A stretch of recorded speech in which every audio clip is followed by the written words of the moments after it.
Hello, I am Alon Burstein, visiting assistant professor in the Department of Political Science, Israel Institute Fellow in the University of California, Irvine. Here I bring you the summary of the last 24 hours of the Israel-Hamas war. So it's currently the eve of November 2nd, 2023 in the United States, and the morning of November 3rd, 2023 in the Middle East. Starting with the kidnapped Israelis in the Gaza Strip. The Israeli Defense Forces, the IDF, are now reporting they have identified 242 Israelis that are being held by the Hamas movement and the Palestinian Islamic Jihad. This is regardless of the 5 that have already been released. 4 were released by Hamas and 1 was rescued. In addition to them, 242 are confirmed kidnapped. In addition, in the last 24 hours, the family members of those kidnapped Israelis have reported receiving private text messages from Hamas in which they say that the Israeli government has refused the deal that Hamas has offered in order to release their relatives and calling on them to mount pressure on the Israeli government.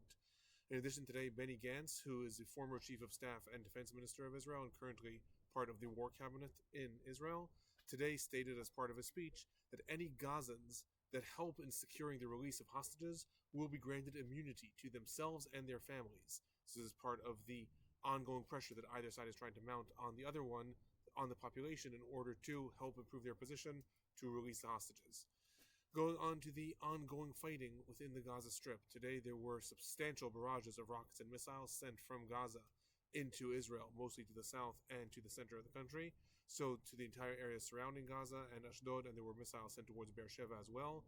There were also rockets and missiles sent towards Gush Dan, in which there was a direct hit in Rishon LeZion. In addition, there was in Shfela and Sfira, in which it was also a direct hit. Ramle, Lod, Kfar Chabad, Kfar Kasem, and a bunch of other places in the center of the country. The IDF is reporting that 2 more Israeli soldiers were killed in the confrontations in the north of the Gaza Strip, bringing the total of Israeli soldiers that were killed since the invasion began to 17.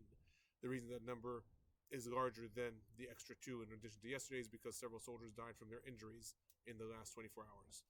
Relating to the ground invasion, the IDF is now reporting that it has completed its circling siege around Gaza City. So the IDF invaded from several different directions and has now completed its encircling of the city in order to start pushing more and more in. And the IDF published a second attack order by a brigade commander in the area. I reported a few days ago that when the IDF publishes these attack orders, usually that precipitates a large ground invasion or a large movement. So a second ground order has been published in which the brigade commander is calling on his troops to move forward. Remains to be seen what this means. In addition, relating to the ongoing invasion, there are reports that artillery units that are backing the invading forces of the IDF have fired over 8,000 shells into the Gaza Strip since the ground invasion began. And there are additional reports that the Israeli Navy has been carrying out substantial bombardments from the sea in order to grant cover to the ground forces in addition to the air cover. So this is part of this ongoing encircling of Gaza City, and the ground forces are being covered both by artillery and air attacks and sea attacks. The Palestinian Red Crescent reported today that 2 Palestinians, were badly injured from a shooting that occurred into the Al-Quds hospital in north of the Gaza Strip. More broadly, the Palestinian Health Ministry in the Gaza Strip is reporting that since the war began, over 9,061 Palestinians have been killed, over 32,000 are reported injured, as well as over 2,000 people that are still considered missing, likely buried under the rubbles of the buildings that have been attacked.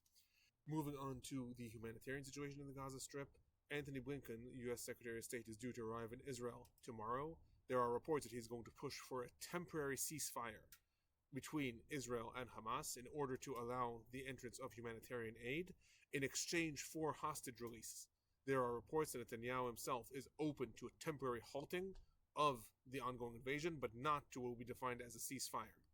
In addition, it was reported today Palestinians with dual citizenship have continued to exit through the Rafah crossing. This is after a deal was struck several days ago to allow Palestinians with dual citizenship to leave. Hamas published a list of 600 Palestinians with dual citizenship. However, Egypt is reporting that they are working to secure the evacuation of some 7,000 Palestinians with dual citizenship. In addition, Israel today approached France and Germany and asked if they would be willing to mobilize medical ships in order to help facilitate treating the injured Palestinians in the Gaza Strip. So there's been a lot of talk about if Israel is going to allow injured Palestinians to go to Egypt. What if they are Hamas members? What if they are not? It's unclear.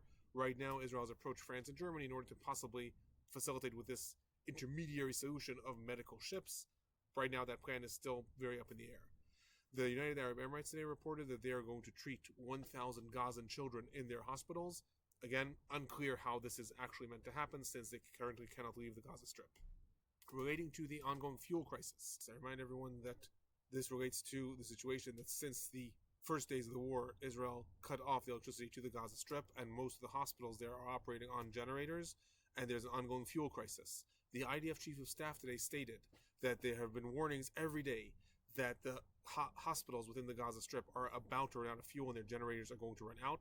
And he noted this has not happened, even though there's been reports every day that they will run out in 24 hours. Importantly, he added that if hospitals do run out of fuels for their generators, that Israel will allow the entrance of fuel once it can find assurances that it will not make its way to Hamas. The Prime Minister Netanyahu's office denied this statement that was made by the Chief of Staff.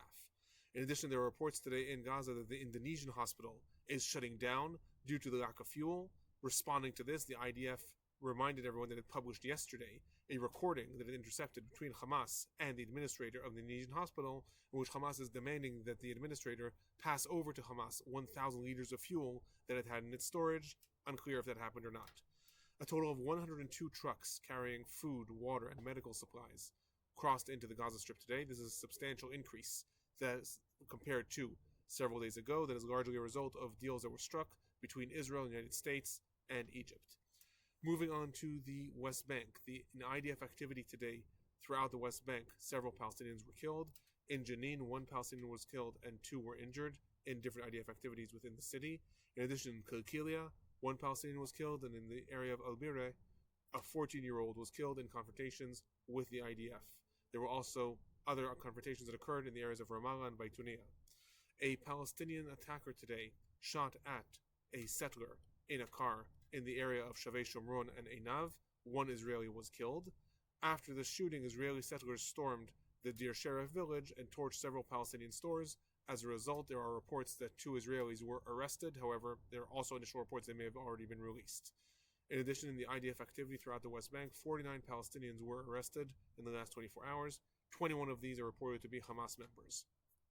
Moving on to the north, it was a particularly intense day between Israel and Hezbollah. There were substantial barrages of rockets and missiles.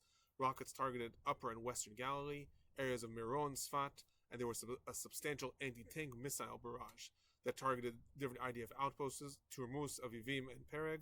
In addition, a rocket attack targeting Kiryat Shmona landed and hit several areas, and a few people were injured, and a fire broke out in Kiryat Shmona. And finally, there was also a long-range missile that was launched from Lebanon that was intercepted by the IDF. The IDF retaliated with some very, very major retaliations. These included both planes, attack helicopters, and artillery that targeted a wide range of Hezbollah targets, including ammunition warehouses, lookout posts, and different launching sites. In addition, the Chief of Staff today stated that in a message directed towards Hezbollah that less than half of the Israeli Air Force is currently engaged in Gaza. So despite the substantial bombardment in the Gaza Strip, this involves less than half of the Israeli Air Force, and that the rest of the Israeli Air Force is poised and ready for any future threats that may emerge. In addition, the IDF today cited that an Iranian militia, known as the militia of Imam Hussein, has been sent to aid Hezbollah in the fight.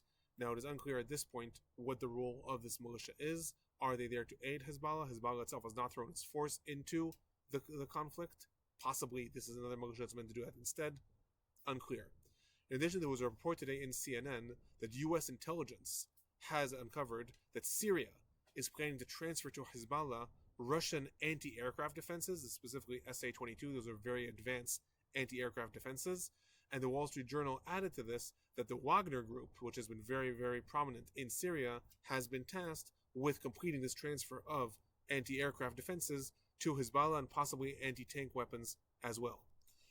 Moving on to some of the political developments and trends. After I reported yesterday, there's a big disagreement within Israel regarding the funds that it is due to transfer to the Palestinian Authority, and that there was a lot of pressure from the United States to complete the transfer of these funds, and it will likely happen.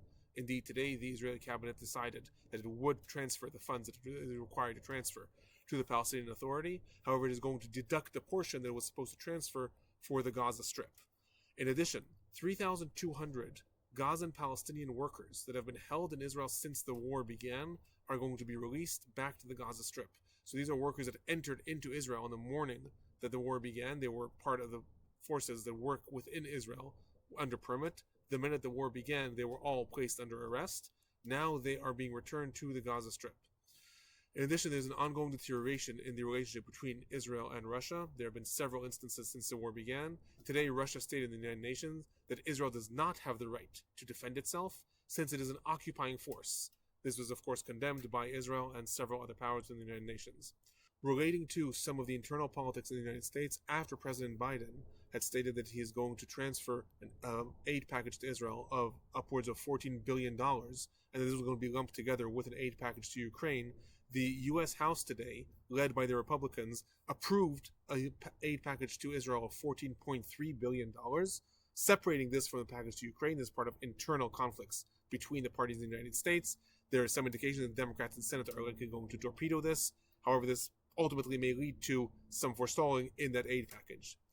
In addition, the Bahraini parliament today voted to expel the Israeli ambassador. This is an ambassador that is there since the Abraham Accords. However, that vote actually has no meaning since the parliament does not have the authority to do that. Germany today completely outlawed any activity that is associated with Hamas, so any organization that even expresses any support of Hamas is now outlawed. It is also reported today that Ismail Haniyeh, the leader of Hamas, is going to fly to Iran from Qatar in order to mount pressure on Iran to activate Hezbollah. So we have seen in the last week an increasing amount of pressure by Hamas, practically begging Hezbollah to join in the fray. There are more and more reports that Hamas in the Gaza Strip is finding itself in distress. They expected Hezbollah to enter into the war right away, and they were not prepared to fight off the entire IDF on their own. These reports are suggesting that Ismail Haniyeh is going to Iran in order to convince the Iranian leadership to activate Hezbollah fully. Finally, regarding the future speculations of the Gaza Strip, there is a report today in the Israeli press by Nadav Eyal that stated that Israel is starting to consider, can it actually destroy Hamas as it said that it would? Such a move would likely take years, and that some of the leadership is starting to contemplate possibly adopting what they call the 1982 Beirut model, which was after Israel completely encircled Beirut. Deal was struck, and they allowed the leadership of the Palestine Liberation Organization, the PLO, led by Yasser Arafat, to leave, to evacuate safely to Tunisia in order to leave the region. And this was considered a victory for Israel because they expelled the PLO, but also did not make Israel fight house to house in Beirut. So they're starting to contemplate the idea that possibly they will simply expel the Hamas leadership elsewhere in order to establish a different regime in the Gaza Strip. This is all, as I always report, within the realm of speculation, but it is the first time there is a report that these ideas are being considered seriously. That is my report for the last 24 hours. I'll be back tomorrow.